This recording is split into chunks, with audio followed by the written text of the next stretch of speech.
Pastor Praveen పగడాల గారి మృతి పైన కొంతమంది పాస్టర్స్ని వారి యొక్క అభిప్రాయాన్ని తెలుసుకునే ప్రయత్నం చేస్తాను. ముందుగా వైజాగ్లో ఉన్నటువంటి హనీ జాన్సన్ పాస్టర్ గారికి ఒకసారి కాల్ చేస్తాను. ప్రవీణ్ పగడాల గారి మరణం వెనక వారు దగ్గరుండి నిన్నంతా రాజమండ్రిలో ఉన్నారు కాబట్టి వాళ్ళు ఏం చెప్తారో ఒకసారి తెలియజేసే ప్రయత్నం చేస్తాను.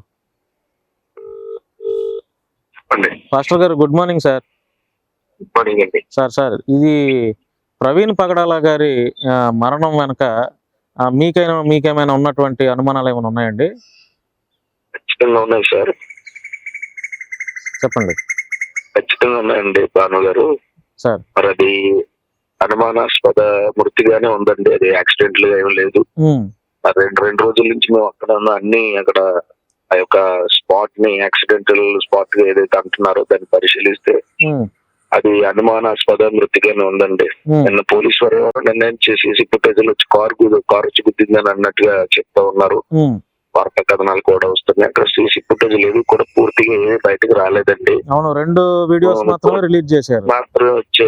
అవే చూపిస్తున్నారు. 2 రోజుల నుంచి అవే చెప్తున్నారు. తిప్పి చెప్తున్నారు తప్ప ఆయన పడిపోయినట్టు గానీ, దొరికినట్టు గానీ, జారిపోయినట్టు గానీ, గిడ్డైనట్టుగా గానీ ఎక్కడ కూడా ఏ ఆధారం కనపడలేదు సీసీ ఫుటేజ్ లో. సో ఇది ప్రీ ప్లానెడ్ మర్డర్ అనేది మాత్రం మేము సస్పెక్టెడ్ గానే దీన్ని తీసుకుంటున్నాము.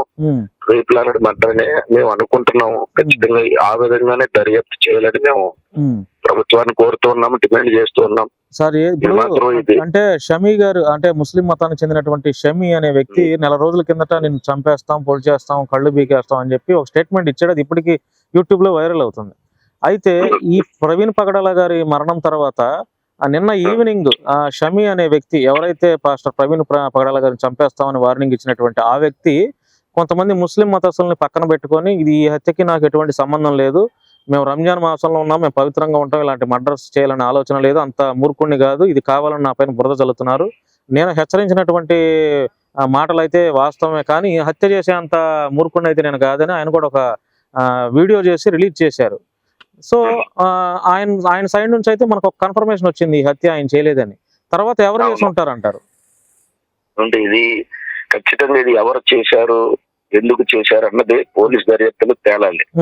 ఇది ఫలానా సస్పెక్టెడ్ గా తీసుకున్నాం తప్ప వ్యక్తుల మీద బురద జల్లి వాళ్ళు చేశారు ఏం చేశారు అన్నది మనం ఖచ్చితంగా చెప్పలేము.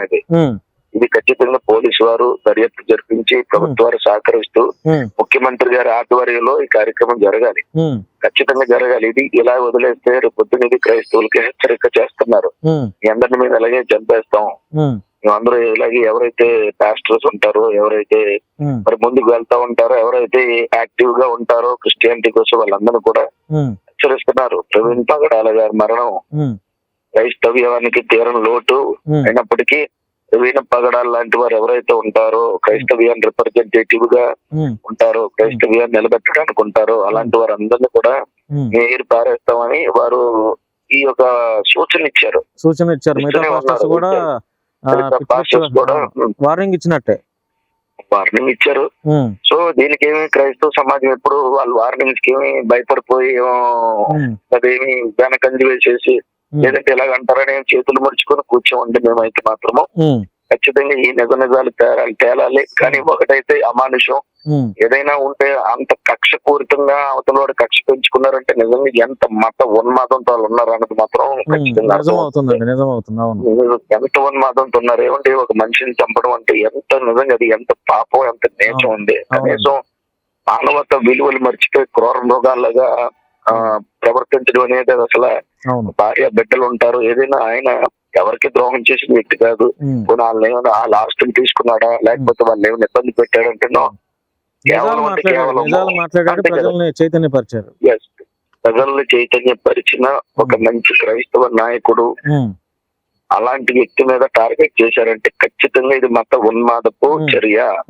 అది ఎవరైనా కావచ్చు, మత ఉన్మాదపు చర్య. ఫలానా వ్యక్తిని కన్ఫర్మ్ చేసి మాట్లాడట్లేదు కానీ ఒక వ్యవస్థ, ఇది వ్యక్తి అనట్లేదు, ఒక వ్యవస్థ ఇలాంటి కక్షపూరితమైనటువంటి కరుడుగట్టిన ఉన్మాదంతో చేసినటువంటి అఘాయిత్యం ఇది. దీన్ని నిజంగా తీవ్రంగా మేము ఖండిస్తున్నాం. నిజంగా వ్యక్తి మీద కాదు పోరాటం, ఆయన సాహిత్య పోరాటం చేశాడు. సాహిత్యంతో సమాధానం చెప్పాలా, సత్యం కోసం ఆయన పోరాటం చేశాడు. మీ దగ్గర సత్యం ఉంటే చెప్పాలా, లేకపోతే లేదు మీకు మీకు బాధ అనిపించిందంటే ఆయన చెప్పింది ఏమైనా ఉంటే లీగల్ గా ప్రొసీడ్ అవ్వాలా. ఆయన నాకు మా మా మనోభావం దెబ్బతిన్నదండి సో అండ్ సో చెప్పుకోవాలి. కానీ ఇది చంపడం అనేది కరెక్ట్ కాదండి, చంపడం అనేది కూడా కరెక్ట్ కాదు అసలు.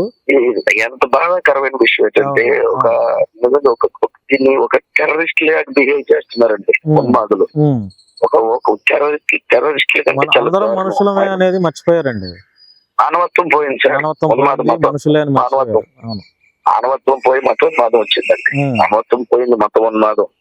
సరే నేను ఒకటి చెప్తాను, ఇక్కడ మతాన్ని పక్కన పెడితే మానవత్వ విలువలు కూడా మర్చిపోయి చనిపోయిన వ్యక్తి మీద ఎద్దేవా చేస్తూ పోస్టులు రిలీజ్ చేస్తూ తిరిగి ఆయన తాగేసి డ్రైవింగ్ చేసి గుద్దేసి చచ్చిపోయాడని చెప్పి వీళ్ళు పేడ ప్రోపగండా చేస్తూ ఒక మంచి వ్యక్తి మీద ఆయన చావుకి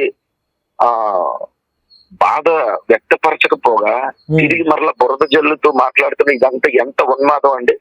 చనిపోయాడన్న దాని మీద కూడా సానుభూతి తెలియలేని పరిస్థితుల్లో వీళ్ళు ఉన్నారంటే ఖచ్చితంగా ఇదైతే మానవత్వం కాదు, మతోన్మాదం.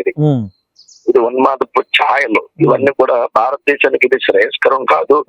ఎవరైనప్పటికీ ఇంత ఉన్మాదంతో ఉంటే మాత్రం ఇది భారతదేశం తప్పకుండా ఈ సమాజానికి, సంఘానికి, భారతదేశానికి ఇదైతే మాత్రం శ్రేయస్కరం కాదు. ఇలాంటి వారి మీద ఖచ్చితంగా మరి ప్రభుత్వాలు కానివ్వండి, అధికారులు కానివ్వండి, వాళ్ళ మీద చర్యలు తీసుకోవాలా.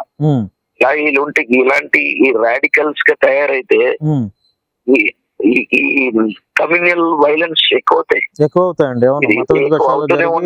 విద్వేషాలు జరుగుతున్నాయి ఆల్రెడీ, దాన్ని రెచ్చగొడుతూ ఉన్నారు.